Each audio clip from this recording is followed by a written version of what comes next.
Bismillahirrahmanirrahim. Assalamualaikum warahmatullahi wabarakatuh.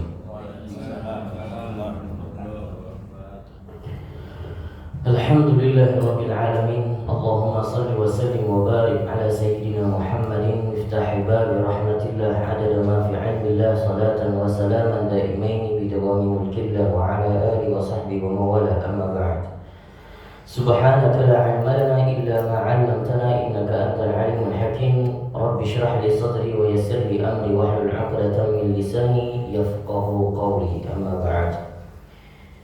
Puji syukur kepada Allah Subhanahu wa taala, pada pagi hari ini kita kembali diberikan nikmat oleh Allah Subhanahu wa taala yang merupakan nikmat yang luar biasa, sehingga masih bisa melangkahkan kaki menuju ke masjid dan juga menjalankan salat subuh secara berjamaah, serta kita duduk sejenak beriktikaf sambil menunggu waktunya syuruk. Alangkah lebih baiknya agar mendapatkan seperti seakan-akan orang yang mendapatkan pahala haji dan umroh. Kata Nabi Sallallahu Alaihi Wasallam, tamah, sempurna.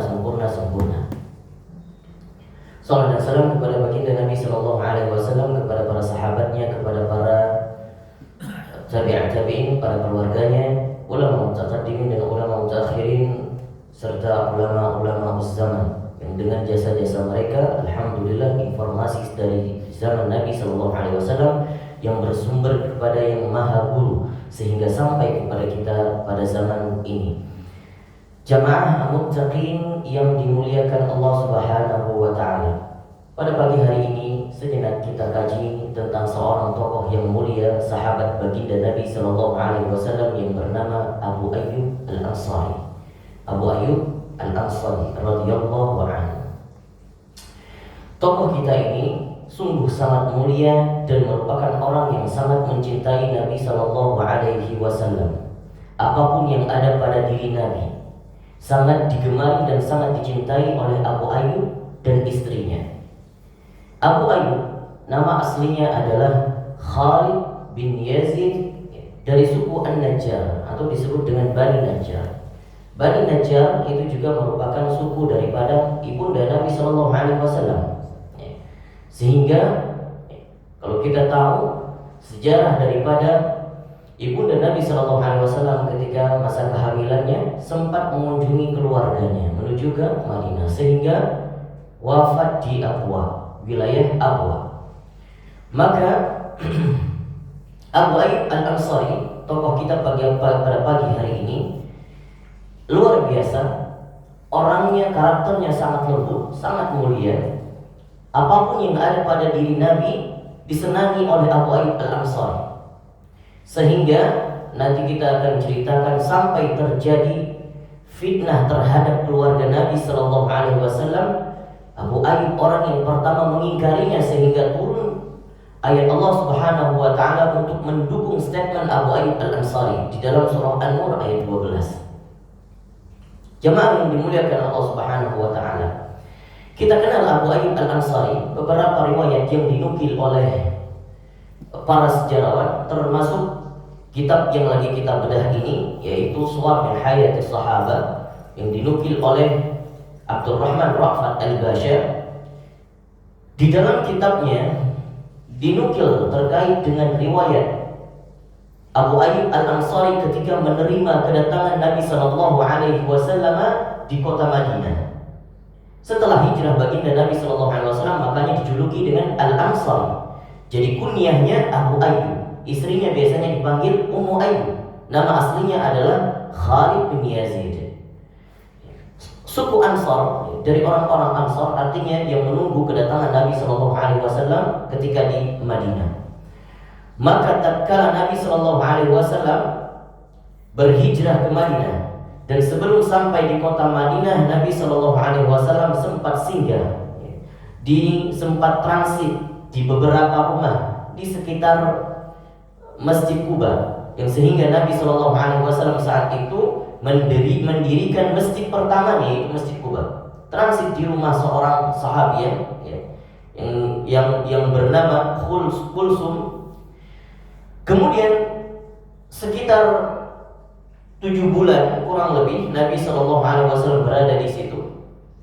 Kemudian Nabi Shallallahu Alaihi Wasallam baru masuk ke kota Madinah. Maka tatkala masuk ke kota Madinah, di setiap pagi hari orang-orang Madinah sebelum kedatangan Nabi Shallallahu Alaihi Wasallam selalu menunggu kedatangan Nabi dan juga orang-orang yang berhijrah dari kota Makkah, saudara-saudara semuslimin. Sehingga pada pagi hari mereka keluar, semua orang di kota Madinah keluar dari rumahnya dan menunggu kedatangan Nabi.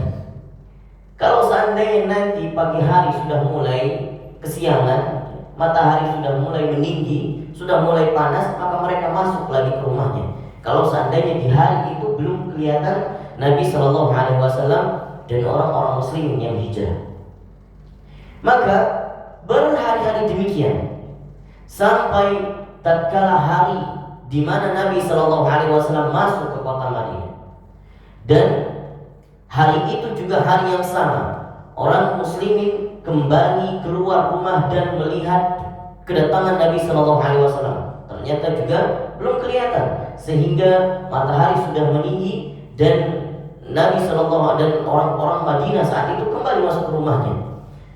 Ada informasi dari seorang Yahudi yang mengatakan, yang menginformasikan kepada semua penduduk di Madinah, wahai orang-orang Madinah, itu kakek kalian yang kalian tunggu-tunggu sudah datang. Karena orang-orang Muslimin saat itu mengira bahwa hari itu Nabi SAW belum datang. Saat itu belum ada teknologi, belum bisa menginformasikan terlebih dahulu. Kalau bisa lebih baik. Maka saat itu orang-orang seluruh sepelosok kota Madinah itu keluar rumah semuanya untuk menyambut kedatangan Nabi Shallallahu Alaihi Wasallam. Dan di antara mereka ada Abu Ayyub Al-Ansari. Maka ketika Nabi Shallallahu Alaihi Wasallam masuk di tengah-tengah mereka dan kemudian disyairkan Tala'al badru alaina min thaniyatil wada'i, terus kemudian Nabi Shallallahu Alaihi Wasallam berjalan dan Nabi Shallallahu Alaihi Wasallam menunggu wahyu. Artinya wahyunya di mana ontanya berdiri, maka disitulah Nabi Shallallahu Alaihi Wasallam akan menginap sementara. Maka saat itu qadarullah, dan juga merupakan wahyu dari Allah. Ini onta berjalan kemudian singgah di tanah yang kosong, di mana tanah itu, rumah itu adalah rumah daripada dua anak yatim. Maka Nabi Shallallahu Alaihi Wasallam nantinya akan membelinya dan menjadikan daripada tanah untuk masjid, didirikan masjid Nabi Shallallahu Alaihi Wasallam atau dikenal dengan Masjid Nabawi. Dan saat itu Nabi Shallallahu Alaihi Wasallam membiarkan ontanya kembali berjalan sampai semua kaum muslimin penduduk Madinah berbondong-bondong ingin berkhidmah kepada Nabi, ingin menerima dan hosting Nabi Shallallahu Alaihi Wasallam. Ternyata apa yang terjadi ketika semua orang ingin hosting Nabi, Nabi Shallallahu Alaihi Wasallam biarkan semua orang narik pelana ataupun tunggangan daripada onta Nabi Shallallahu Alaihi Wasallam, sehingga tunggangan itu, pelana itu dipegang oleh Abu Ayyub Al-Ansari, sehingga saat itu ontanya Nabi Shallallahu Alaihi Wasallam mau beranjak dan berdiam diri di depan rumah Abu Ayyub Al-Ansari. Maka saat itu Nabi Shallallahu Alaihi Wasallam memilih bahwasanya untuk menginap sementara di rumah Abu Ayyub Al-Ansari dan Ummu Ayyub. Kisah yang masyhur diriwayatkan oleh penulis kita, ketika Nabi Shallallahu Alaihi Wasallam menginap di rumah Abu Ayyub Al-Ansari, di mana Abu Ayyub Al-Ansari sangat berkhidmah kepada Nabi Shallallahu Alaihi Wasallam. Ini full service kepada Nabi Shallallahu Alaihi Wasallam, sehingga kalau dikatakan kalau punya makanan Abu Ayyub, itu diprioritaskan untuk Nabi Shallallahu Alaihi Wasallam terlebih dahulu. Kalau sisa daripada makanan Nabi baru diberikan kepada keluarganya. Jadi Nabi dulu yang diutamakan, bukan makanan sisa. Ini juga memberikan hukum-hukum syar'i kepada kita, bahwasanya kalau menjamu tamu, berikan yang terbaik. Jangan diberikan makanan-makanan sisa. Maka itulah yang dipraktikkan oleh Abu Ayyub Al-Ansari. Dan tatkala hari pertama ketika Nabi Shallallahu Alaihi Wasallam memilih untuk berada di lantai pertama. Jadi rumah Abu Ayyub Al Ansari itu ada 2 lantai. Lantai pertama yang biasanya ada kamarnya, yang biasanya dipakai untuk biasa ruang tamu dan lain sebagainya, memasak dan lain sebagainya. Maka lantai atas itu khusus kamar aja. Maka saat itu Abu Ayyub mempersilahkan Nabi Shallallahu Alaihi Wasallam untuk naik ke lantai atas. Sudah disediakan tempat oleh Abu Ayyub Al Ansari. Ternyata Nabi Shallallahu Alaihi Wasallam menolak saat itu. Maka saat itu Abu Ayyub dengan merasa ketidakenakan, ya, dengan merasa kurang nyaman, tetapi itu permintaan Nabi Shallallahu Alaihi Wasallam, maka apa boleh buat? Akhirnya Abu Ayyub Al Ansari bersama Ummu Ayyub tinggal di lantai atas. Ketika malam hari, di saat tertidur, Abu Ayyub Al Ansari baru sejenak tertidur, langsung terjaga. Apa yang difikirkan sejenak? Abu Ayyub Al Ansari memikirkan, ya Allah, bagaimana kita merasa nyaman tidur di atas, sedangkan Nabiullah di bawah kita. Maka dibangunkan Ummu Ayyub, wahai Ummu Ayyub, kita nggak benar. Masa kita membiarkan Nabi Shallallahu Alaihi Wasallam, Nabi Allah berada di bawah, sedangkan kita berkeliaran berlalang di lantai atas. Yang kita berjalan seakan-akan di atas kepala Nabi Shallallahu Alaihi Wasallam. Orang macam apa kita? Kemudian apa yang dilakukan? Maka dipindahin tempat tidurnya, ranjangnya ke bagian pojokan, bagian samping, yang kira-kira ketika berlalu-lalang tidak runtuh debu-debu dari lantai atas ke bawah. Artinya kalau zaman dulu nggak ada ubin, nggak ada marmer, nggak ada keramik, ya. Hanya beralas terbuat daripada tanah liat saja. Maka tatkala kalau ada orang yang di atas, maka bisa jadi beberapa daripada debu-debu bakal rontok ke bawah. Saat itu, keesokan harinya, Abu Ayyub Al Ansari bertemu dengan Nabi Shallallahu Alaihi Wasallam. Ya Rasulullah, biarkan kami di bawah, engkau ke atas. Saya tidak sampai hati berlalu-lalang di atas di lantai 2, sedangkan engkau di bawah. Nabi Shallallahu Alaihi Wasallam sempat menolak juga, tidak masalah, ya, dengan sifatnya yang mulia. Maka apa alasan Nabi? Supaya ketika orang-orang Madinah yang ingin melihat saya saat itu, saya mudah untuk menjamu mereka ketika saya di lantai bawah. Ya udah, akhirnya Abu Ayyub mengalah kembali. Dan beberapa hari kemudian, tidak sengaja Abu Ayyub Al Ansari menumpahkan air, sehingga ya kalau misalnya beralas masih lantai tanah liat seperti itu, maka bisa jadi kalau tumpah air, maka kesalahan terus kemudian bisa bocor langsung ke bawah. Hal itu membuat Abu Ayyub Al Ansari dan Ummu Ayyub sangat gemetaran dan sangat ketakutan, sangat khawatir tertimpa setetes air daripada yang bocor itu di atas wajah Nabi Shallallahu Alaihi Wasallam. Begini para sahabat memuliakan Nabi Shallallahu Alaihi Wasallam. Akhirnya apa? Bergegas langsung dipel. Keesokan paginya langsung bertemu Abu Ayyub Al Ansari bersama Nabi. Wahai Rasulullah, sudah engkau naik ke atas. Kalau engkau nanti ketemu dengan siapa saja yang mencukupmu, maka aku akan beritahukan. Engkau di lantai atas, saya di lantai bawah. Sudah, sekarang tidak ada toleransi, engkau di atas. Saya tidak mau mengalah lagi. Akhirnya Nabi Shallallahu Alaihi Wasallam menerima tawaran tersebut dan tinggal di lantai atas, sehingga sampai hingga rampung masjid Nabi Shallallahu Alaihi Wasallam, dan Nabi Shallallahu Alaihi Wasallam bisa membuat rumahnya di samping Masjid Nabawi. Dan juga rumah-rumah ummahatul mukminin, istri-istri Nabi itu di seputaran pintu 34. Ya, kalau kita ke Masjid Nabawi, semoga Allah memudahkan langkah kita ke sana semuanya nantinya. Kalau kita ke pintu 34 itu seputaran itu adalah semuanya rumah-rumah ummahatul mukminin, rumah-rumah istri Nabi Shallallahu Alaihi Wasallam. Itu yang diceritakan sebagian sekelumit kisah daripada kisah mulianya atau akhlak mulianya daripada Abu Ayyub Al Ansari. Dan kisah yang lain diriwayatkan ketika Nabi Shallallahu Alaihi Wasallam tatkala saat itu dikisahkan oleh Ibnu Abbas radhiyallahu anhu, tatkala siang hari, siang bolong, di mana habit kebiasaan kebiasaan orang-orang Arab saat itu, kalau siang bolong tidur, kehidupannya malam. Nah, maka saat itu Abu Bakar terutama keluar rumah, merasa sangat kelaparan. Dan kemudian tak lama kemudian Abu Bakar menjumpai Umar bin Khattab yang keluar rumah dengan alasan yang sama, karena kelaparan juga. Ini kalau kita lihat ya, sahabat-sahabat Nabi kadang asik kehidupannya. Kenapa keluar? Lapar bro. Kenapa? Lapar juga sama. Nah, sehingga gak lama kemudian keluar Nabi Shallallahu Alaihi Wasallam. Lah, ini sahabat kita yang paling mulia juga keluar. Kenapa ya Rasulullah? Ya saya juga sama lapar, gitu ya. Maka itu hal yang lumrah, normal. Sama-sama lapar. Ini kalau kita lihat bagaimana kehidupan Abu Bakar As-Siddiq, Umar bin Khattab ketika di kota Mekah, orang gak pernah lapar ini. Kenapa?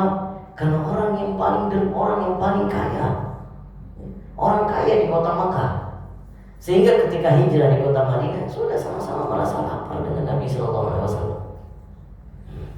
Maka saat itu Nabi Sallallahu Alaihi Wasallam mengajak ke rumah Abu Ayyub Al-Ansari, karena Nabi tahu kebiasaan Abu Ayyub pasti menyimpan stok makanan untuk Nabi Sallallahu Alaihi Wasallam. Kapanpun Nabi datang pasti ada makanan. Tuh kemuliaan Abu Ayyub. Itu sengaja disimpan stoknya buat Nabi. Kalau saat hari itu Nabi SAW gak datang ke rumah Abu Ayyub, maka baru dihabiskan Abu Ayyub dengan keluarganya. Saat itu datanglah Nabi SAW dan dua sahabat yang mulia ini ke rumah Abu Ayyub Al-Ansari. Maka tatkala sampai di rumah Abu Ayyub, yang ketemu hanya Ummu Ayyub, ya, hanya Ummu Ayyub. Selamat datang ya Rasulullah dan dua para sahabat yang mulia, kata Ummu Ayyub, dan kemudian mempersilahkan masuk. Nabi SAW bertanya, kemana Abu Ayyub? Abu Ayyub ada di kebun kurma, kata Ummu Ayyub. Ya. Akhirnya Ummu Ayyub menghampiri Abu Ayyub ke kebun kurma, mengatakan Nabi SAW datang ke rumah kita, alhamdulillah. Dan dua sahabat yang mulia lagi. Oh oke, baik. Akhirnya apa yang dilakukan oleh Abu Ayyub Al-Ansari? Itu dipotong satu tandan kurma. Jadi kalau kebiasaan orang Arab dulu kalau menjamu, biasanya di kurma itu kalau yang matang dipetik doang. Nah itu hal yang biasa, itu biasa. Tapi kalau yang luar biasanya itu satu tandan dipotong. Kenapa? Karena tandan itu nanti yang batang itu gak akan tumbuh lagi. Nah, tapi kalau seandainya dipetik doang, maka di tandan itu akan tumbuh baru. Kenapa? Karena Abu Ayyub melihat di tandan itu ada yang matang, ada yang setengah matang. Jadi ada yang kering, ada yang rutop, ya, ada yang matang, dan juga ada yang setengah matang. Biar Nabi SAW makan apa yang sesukanya. Gimana sesuka Nabi? Mau yang matang ada, enggak matang ada. Langsung dipotong, dihidangi di depan Nabi SAW. Apa yang dikatakan oleh Nabi? Wahai Abu Ayyub, jangan lakukan hal yang seperti ini. Ya.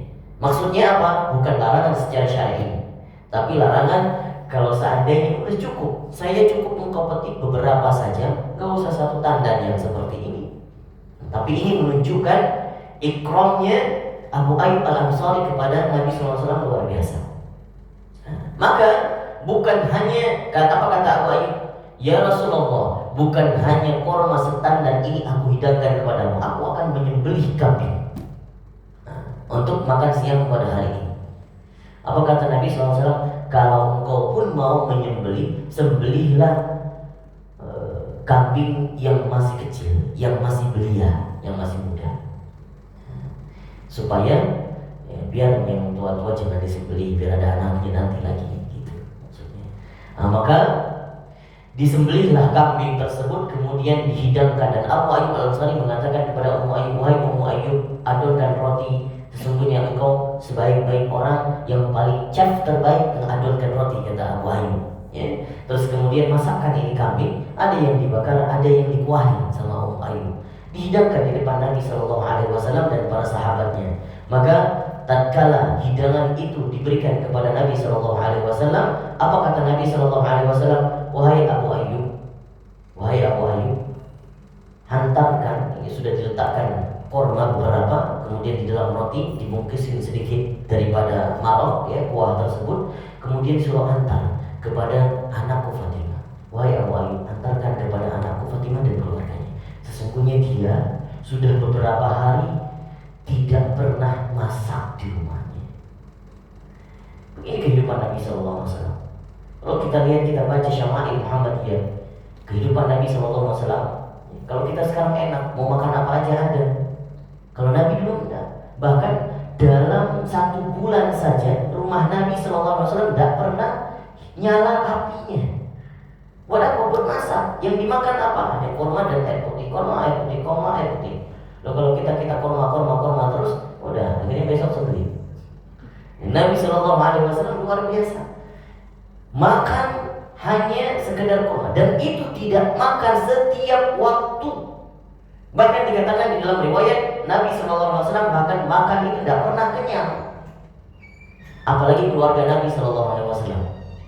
Jadi kalau makan bisa dikatakan hanya sekali waktu. Toh terkadang Nabi SAW tidak punya stok makanan sama sekali dalam 1 harinya. Sehingga pulang ke rumah kalau di waktu duha, Nabi SAW bertanya kepada Aisyah, wahai Aisyah, apakah kita punya stok makanan? Tidak ya Rasulullah. Ya sudah, kalau begitu saya lanjut puasa, kata Nabi. Nah, kalau hari-hari yang dimana Nabi SAW puasa sunnah, nah, maka ketika itu dikatakan oleh Nabi, antarkan kepada anakku Fatimah dan keluarganya. Sudah beberapa hari dia tidak pernah mencicipi makanan yang seperti ini. Bahkan kata para beberapa perawi riwayat bahwa beberapa bulan Fatimah dan keluarganya tidak mencicipi makanan yang seperti ini. Setelah makan, kata Nabi SAW dalam sabdanya, "Walladzi nafsi biyadihi, inna hadza huwa an-na'im alladzi tus'aluna 'anhu yawm al-qiyamah, fa idza afadtum mithla hadza فضربتم بأيديكم فيه فقولوا بسم الله فإذا شبعتم فقولوا الحمد لله الذي هو أشبعنا وأنعم علينا فأفضل." Kata Nabi SAW, demi zat yang jiwaku di tangannya, sesungguhnya ini adalah kenikmatan yang kalian akan ditanya tentangnya pada hari kiamat. Artinya nikmat makan.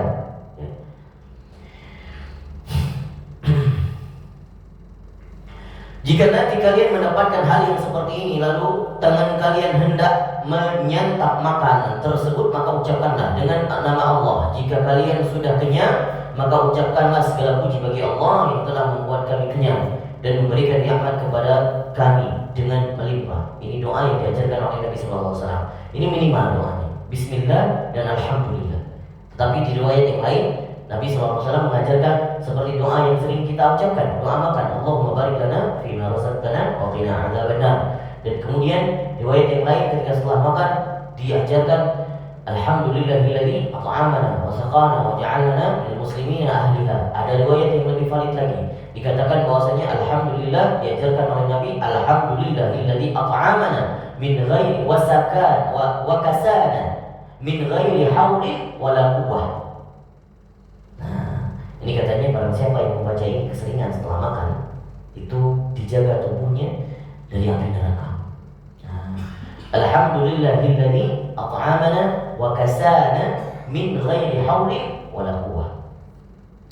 Singkat cerita, begitulah Nabi SAW dijamu oleh Abu Ayyub Al-Ansari. Riwayat yang lain mengatakan Abu Ayyub Al-Ansari ketika terjadi fitnah. Jadi keluarga Nabi SAW pernah difitnah terhadap Sayyidah Aisyah, disebut dengan hadis ifk. Kalau kita baca hadis ifk, ifkun, itu fitnah tentang Sayyidah Aisyah yang pernah dituduh berzina dengan Safwan. Jadi fitnah itu pernah terjadi pada keluarga Nabi SAW. Sehingga kalau kita baca di dalam surah An-Nur, itu ada ayat khusus yang menceritakan tentang fitnah. Banyak nanti kalau lihat ceritanya, baca insyaallah singkat cerita. Maka saat itu ketika setelah terjadi fitnah tersebut, apa sikap daripada Abu Ayyub dan Ummu Ayyub? Abu Ayyub dan Ummu Ayyub. Ummu Ayyub bertanya kepada Abu Ayyub, wahai Abu Ayyub, apa pendapatmu tentang fitnah kepada keluarga Nabi SAW yang telah terjadi? Kata Abu Ayyub, wahai istriku, Kalau seandainya engkau percaya tidak, atau bagaimana pendapat kalau seandainya aku yang melakukan itu, berselingkuh darimu maksudnya. Dan bagaimana pendapatmu seandainya engkau yang melakukan itu? Engkau juga berselingkuh dariku. Dan engkau percaya kalau seandainya saya yang berada di posisi itu menyelingkuhimu? Kata Umar, enggak. Saya tahu dari dirimu, takwamu, bagaimana karakter kamu, kata Umar. Terus kemudian engkau percaya kalau seandainya engkau sendiri yang melakukan itu dan selingkuh darimu? Kata Umar, tentu tidak. Maka apa kata statement daripada Abu Ayyub? Wallahi, kalau begitu engkau mengatakan bahwasannya Safwan lebih baik daripadaku, dan Safwan tidak akan sekali-kali melakukan itu, dan Ummul Mukminin Aisyah lebih baik daripada engkau wahai istriku, dan dia tidak akan pernah melakukan hal yang seperti itu. Maka saat itu Ummu Ayyub langsung tertegun, oh iya benar juga. Artinya diberikan analogi yang sempurna oleh Abu Ayyub. Loh, kalau kita, istri kita kalau dibilang ada istri yang lain lebih baik daripada istri kita, bisa jadi udah ntar malam yang tidur di kamar ya. Ini kata Abu Ayyub apa? Aisyah lebih baik daripada kamu. Terus kemudian itulah yang didukung, statement itu didukung oleh Allah Subhanahu wa taala di dalam surah An-Nur ayat 12. Jadi yang mendukung statement itu Allah langsung. Meskipun tidak ada yang tahu ketika Abu Ayyub mengatakan hal itu, hanya ada Abu Ayyub dan Ummu Ayyub berdua saja di dalam rumah. Tapi Allah menviralkan kata-kata itu di dalam surah An-Nur ayat ke-12. Masya Allah.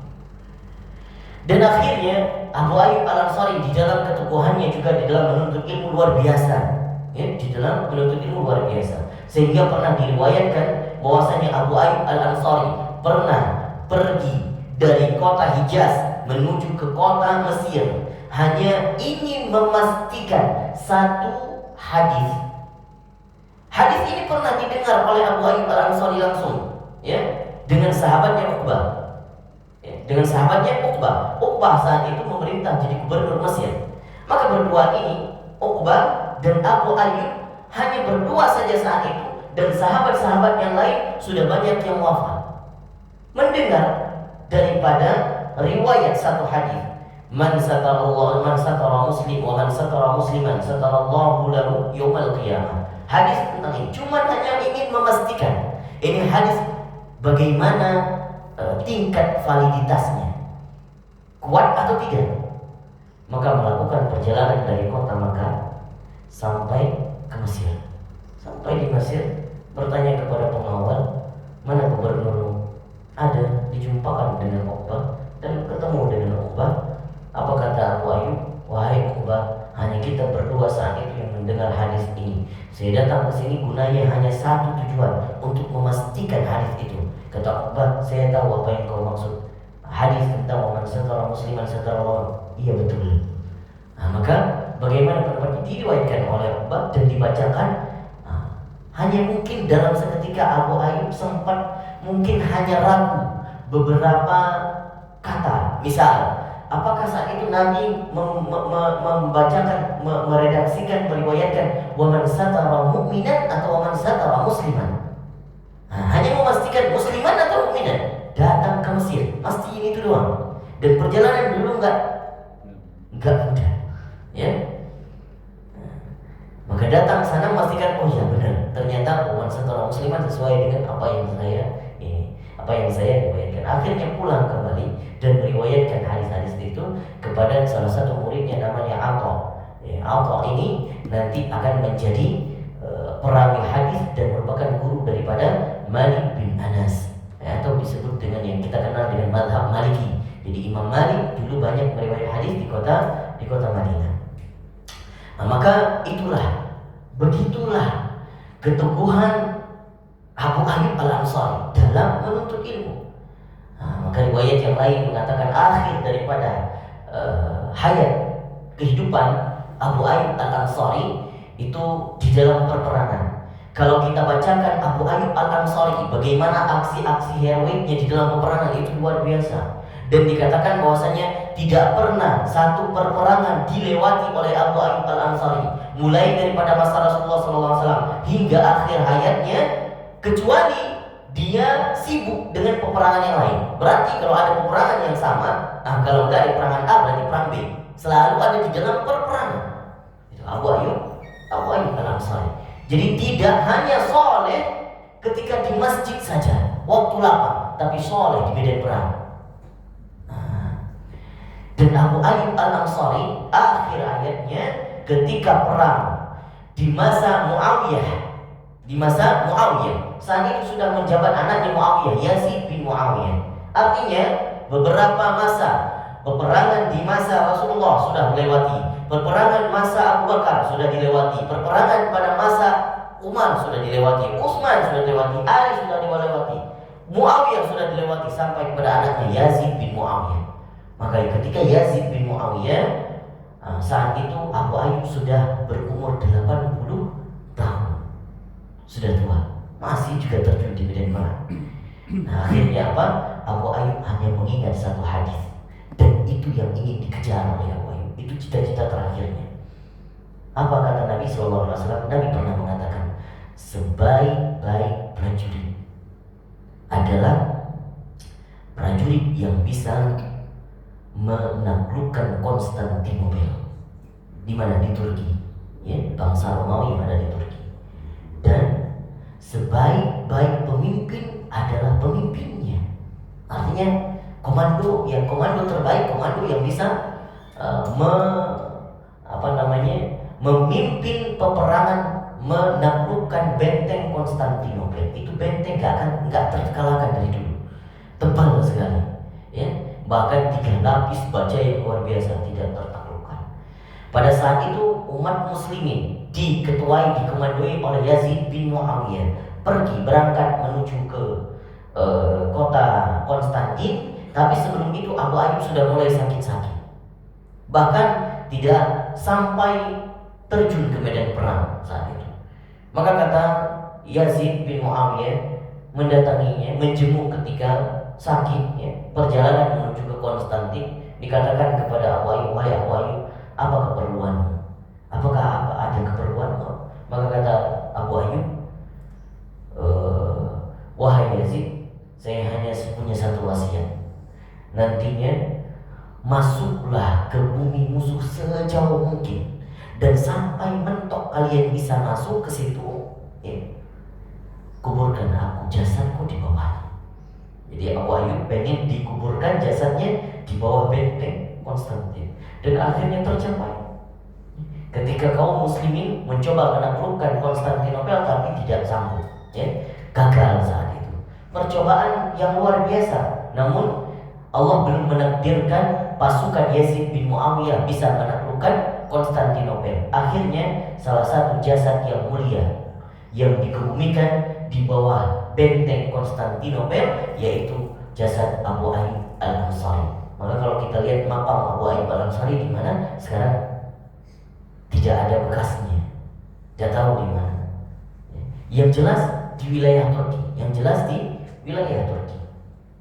Maka Konstantinopel itu nantinya berhasil ditaklukkan oleh pasukan terbaik, ya, pasukan pada masa kerajaan Utsmaniyah, ya, yaitu Muhammad Al-Fatih. Ada filmnya. Lihat nanti penaklukan Konstantinopel, Muhammad Al-Fatih. Dan Muhammad Al-Fatih inilah dan pasukannya yang Allah takdirkan menyandang sebagai status pasukan terbaik dan pemimpin terbaik. Berapa umurnya saat itu Muhammad Al-Fatih? 21 tahun. Luar biasa. Baik, itulah kemuliaan Abu Ayyub Al-Ansari. Semoga memberikan benih-benih kemanfaatan di dalam kehidupan kita, dan semoga Allah menjadikan kita untuk terus bisa melangkah di atas sunnah Nabi Shallallahu Alaihi Wasallam, kemudian mencontohi daripada asar-asar daripada sahabat, akhlak-akhlak mulia daripada mereka. Allah senantiasa istiqomahkan hati kita untuk terus taat kepadanya dan taat kepada Nabi Shallallahu Alaihi Wasallam dan mengikuti qudwah uswah daripada sahabat-sahabatnya sampai di yaumil akhir nanti, sampai akhir ayat kita nanti, dan Allah kumpulkan kita bersama Nabi Shallallahu Alaihi Wasallam dan para sahabat di surganya kelak. Baik, itu yang dapat kami paparkan pada pagi hari ini. Terima kasih atas segala perhatiannya. Mohon maaf atas segala kekurangan. Wallahu ta'ala a'lamu bissawab. Silakan yang ingin melanjutkan tadarusnya. Silakan, kalau ada yang ingin tanya dipersilakan.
Oh iya.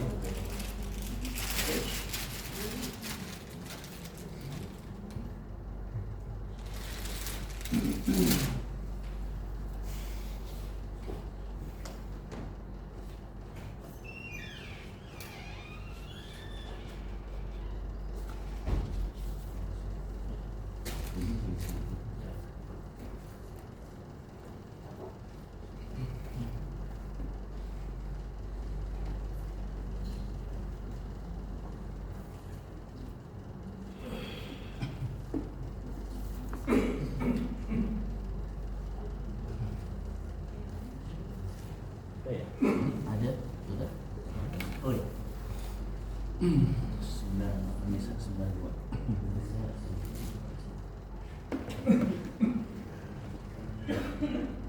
A'udzu billahi minasyaitonir rajim. Bismillahirrahmanirrahim. Wa ma kana lil mu'minin ay yaqtula mu'minan illa khata'a. Wa man qatala mu'minan khata'an fa tahriru raqabatin mu'minah. Fatahriru raqabatin mu'minatin wa diyatun musallamatun ila ahlihi. Ila ahlihi illa ayyasaddaqu. Fa in kana min qaumin aduwwin lakum wa huwa mu'minun fa tahriru raqabatin mu'minah. Wa in kana min qaumin bainakum wa bainahum mitsaqun fadiyatun musallamatun ila ahlihi wa tahriru raqabatin mu'minah. Faman lam yajid fasiyamu syahraini mutatabi'aini faman lam yajid fasiyamu syahraini faman lam yajid fasiyamu syahraini mutatabi'aini taubatan minallah wa kana Allahu aliman hakima. Wa may yaqtul mu'minan muta'ammidan fajazaohu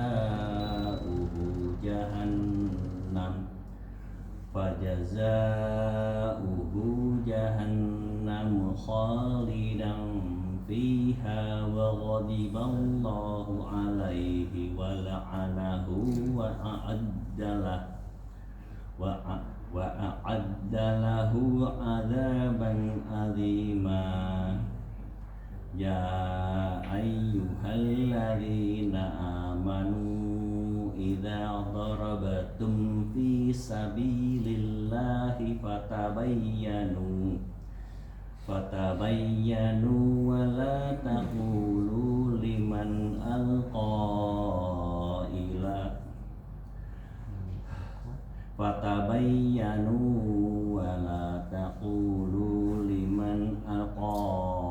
ilaikumus salama lasta mu'minan tabtahun aradal hayatid dunya fa'indallahi maghanimu katsirah kadzalika kuntum min qabl famannallahu 'alaikum fatabayyanu innallaha kana bima ta'maluna khabira. Kan ayat 9.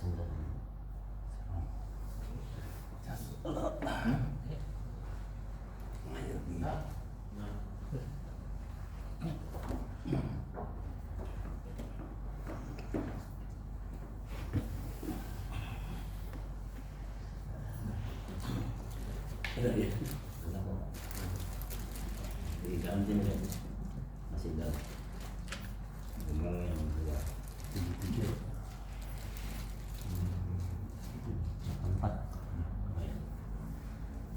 A'udzu billahi minasy syaithanir rajim.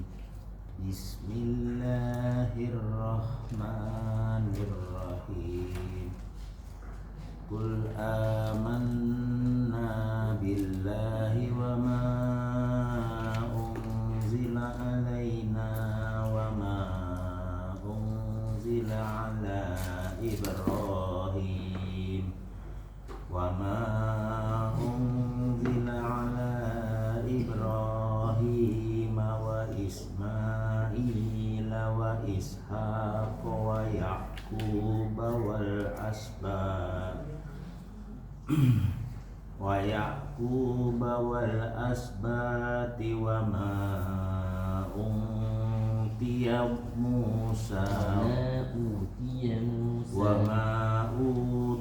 Musa wa Isa wan nabiyyuna mir rabbihim la nufarriqu baina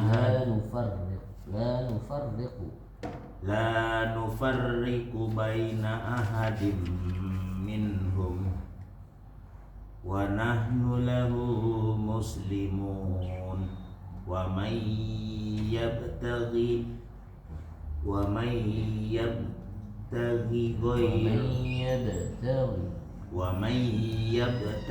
ghairal islami dinan falan yuqbala minhu wa huwa fil akhirati minal khasirin.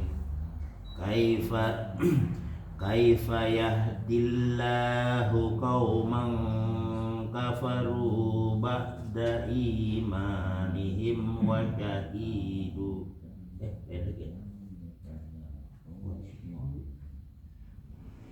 Kaifa yahdillahu qauman kafaru ba'da imanihim wa syahidu annar rasula haqqa wa syahidu annar rasula haqqun wa ja'ahumul bayyinat wallahu la yahdil qaumadz zalimin ulaika jazaohum anna alaihim la'natullahi wal malaikati wan nasi ajma'in khalidina fiha la yukhaffafu anhumul azabu wa la hum yunzarun illal ladzina tabu min ba'di dzalika wa aslahu fa innallaha ghafurur rahim innal ladzina kafaru ba'da imanihim summazdadu kufran lam tuqbala taubatuhum wa ulaika humudz dhallun innal ladzina kafaru wa matu wa hum kuffarun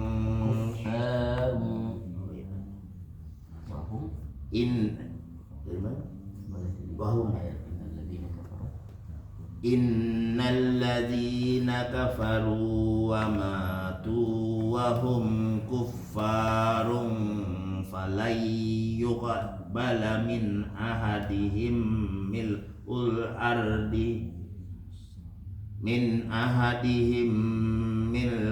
ardi zahabaw walau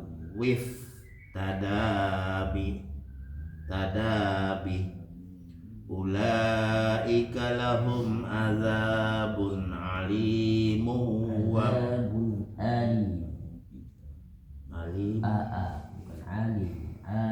alim ulaika lahum azabun alimun wa ma lahum min nasirin.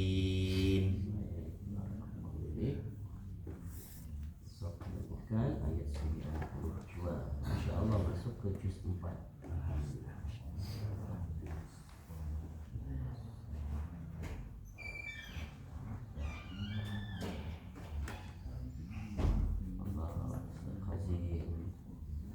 di surah Al-Qadr.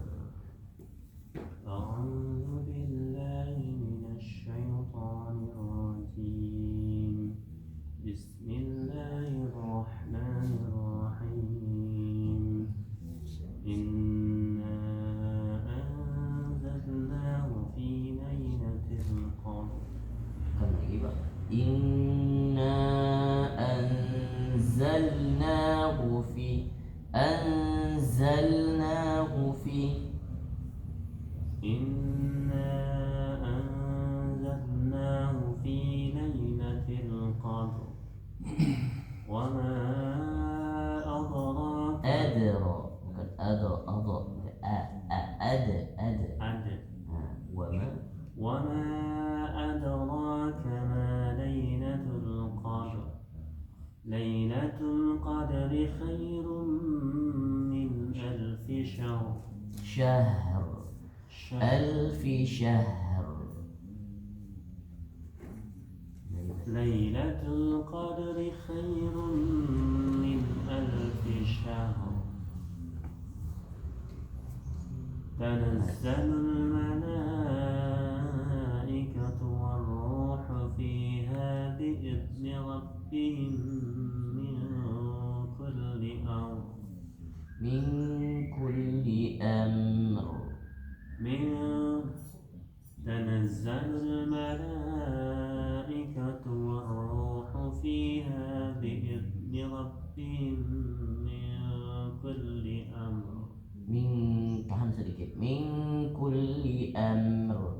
langsung Am. kulli amr. Nah, kulli amr. Tahan. Satu harfa. تنزل الملائكة والروح فيها بإذن ربهم من كل أمر سلام هي حتى مطلع الفجر. Itu langsung salamun hiya hatta matla'il fajr. Itu boleh. سلام هي حتى مطلع الفجر. Iqra satu lagi. Al-alaq. بسم الله الرحمن الرحيم. اقرأ باسم ربك الذي خلق. خلق. اقرأ باسم ربك الذي خلق. خلق الإنسان من علق. اقرأ وربك الأكرم الذي علم بالقلم علم الإنسان ما لم يعلم. كلا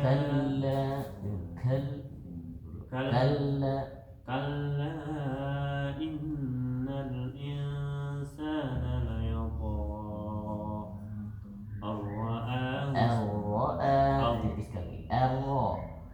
رآه استغنى. إن إلى ربك الرجعى. أرأيت الذي ينهى عبدا إذا صلى. أرأيت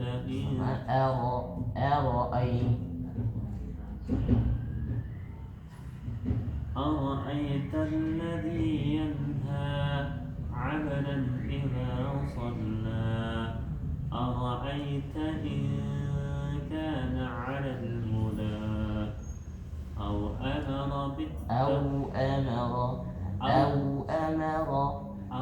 أمر بالتقوى.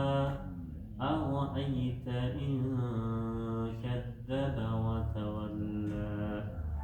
ألم يعلم بأن الله يرى. كلا لئن لم ينته لنسفعا بالناصية. ناصية كاذبة خاطئة. ناصية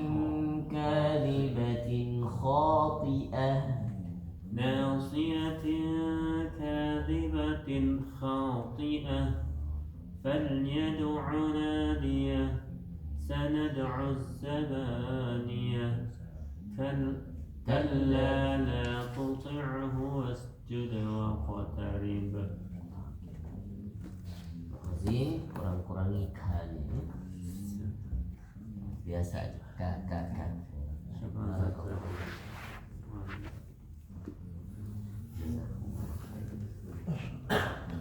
Lancar terus kerjanya Pak Azim.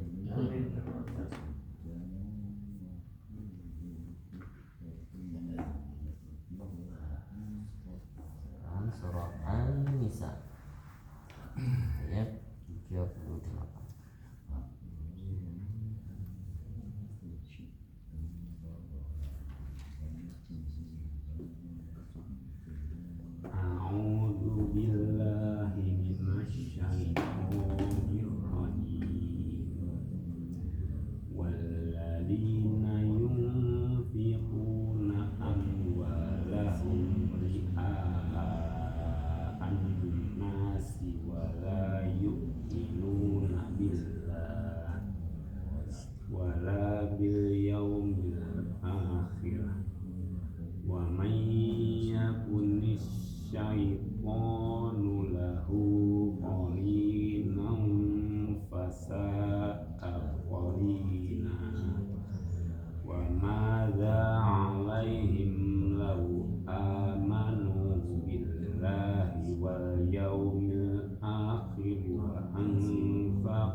yunfiquhu mimma razaqahumullah wa kana Allahu bihim alima. Innallaha la yazlimu mithqala dzarrah wa in taku hasanatan yudha'ifha wa yu'ti min ladunhu ajran 'azima. Fa kaifa idza ji'na min kulli ummatin bi syahidin wa ji'na bika 'ala haula'i syahida. Yauma idzin yawaddul ladzina kafaru wa asawur rasula law tusawwa bihimul ardu wa la yaktumuna Allaha haditha. Ya ayyuhalladzina amanu la taqrabus sholata wa antum sukara hatta ta'lamu ma taquluna wala junuban illa abiri sabilin hatta taghtasilu wa in kuntum marda aw ala safarin aw jaa ahadun minkum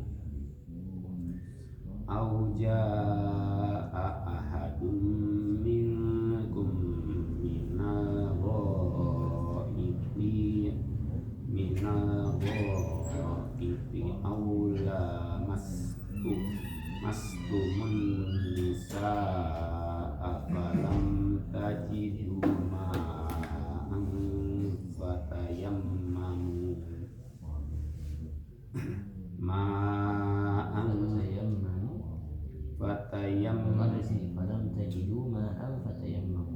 falam tajidu ma'an fatayammamu sa'idan thayyiban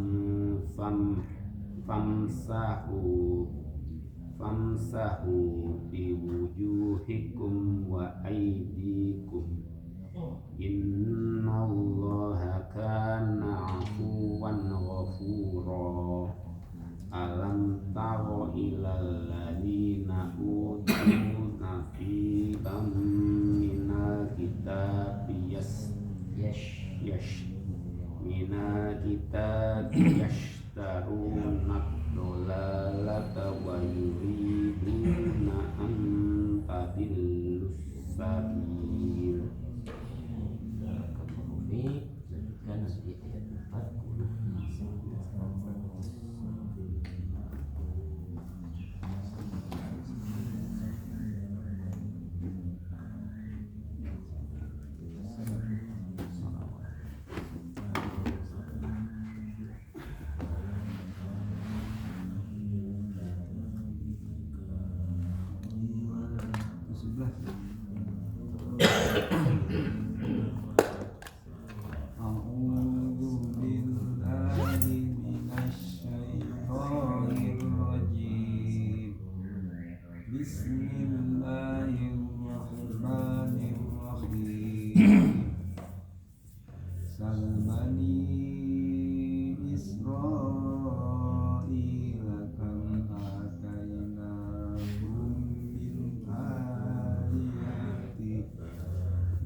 Wallahu yarzuqu man yasha'u bighairi hisab.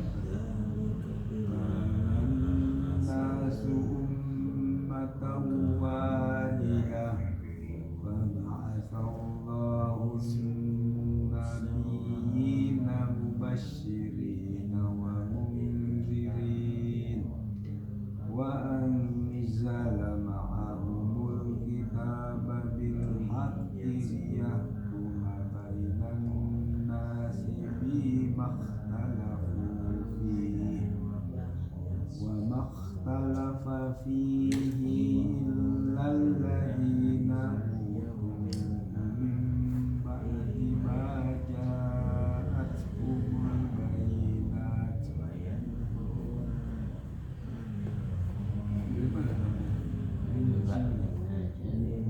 Ba'di ma ja'atuhumul bayyinat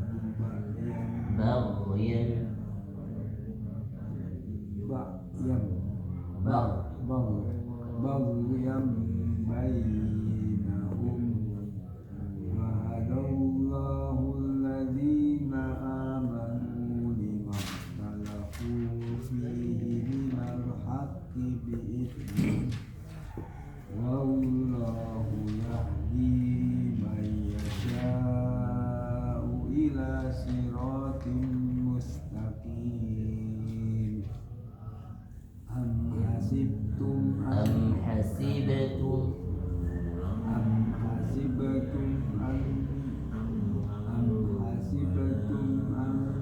tadkhulul jannata wa ma ya'tikum masalul ladzina khalau min qablikum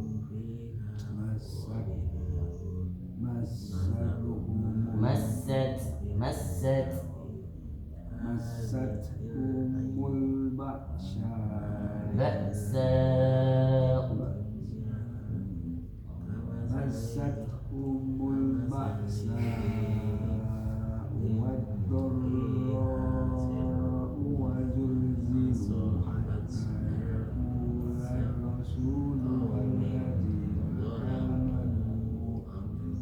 walladzina amanu ma'ahu mata nasrullah ala inna nasrullahi qarib. Ala inna nasrullahi qarib. Yas'alunaka madza yunfiqun qul ma anfaqtum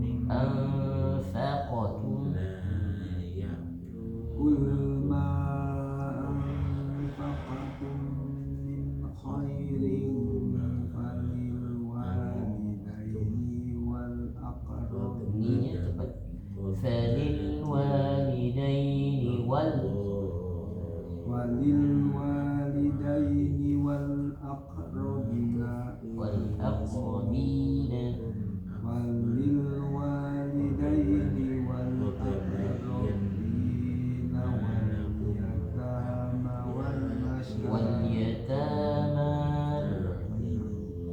والأقربين واليتامى والمساكين وابن السبيل وما تفعلوا من خير فإن الله به عليم.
فلنبلونكم بشيء من الخوف والجوع ونقص من الأموال والأنفس والثمرات وبشر الصابرين الذين إذا أصابتهم مصيبة قالوا إنا لله وإنا إليه راجعون أولئك عليهم صلوات من ربهم ورحمة وأولئك هم المهتدون إن الصفا والمروة من شعائر الله إن الصفا والمروة من شعائر الله فمن حج البيت أو اعتمر فلا جناح عليه أن يطوف بهما ومن تطوع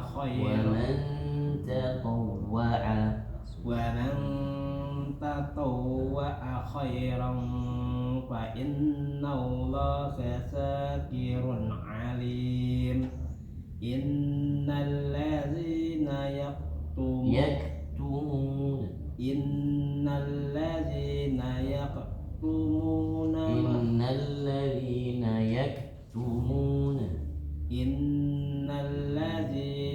يكتمون ما أنزلنا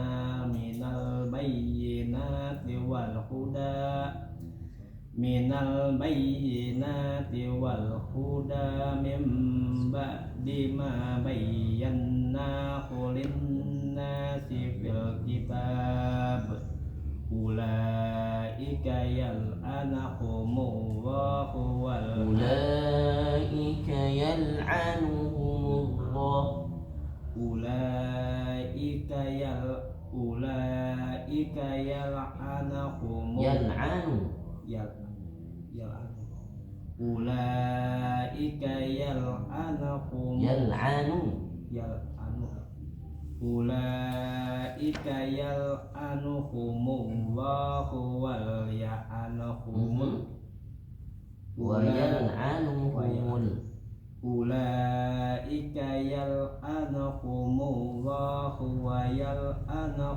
الله ويلعنهم اللاعنون إلا الذين تابوا وأصلحوا وبينوا فأولئك أتوب عليهم وأنا التواب الرحيم إن الذين كفروا وماتوا وهم كفار أولئك عليهم لعنة الله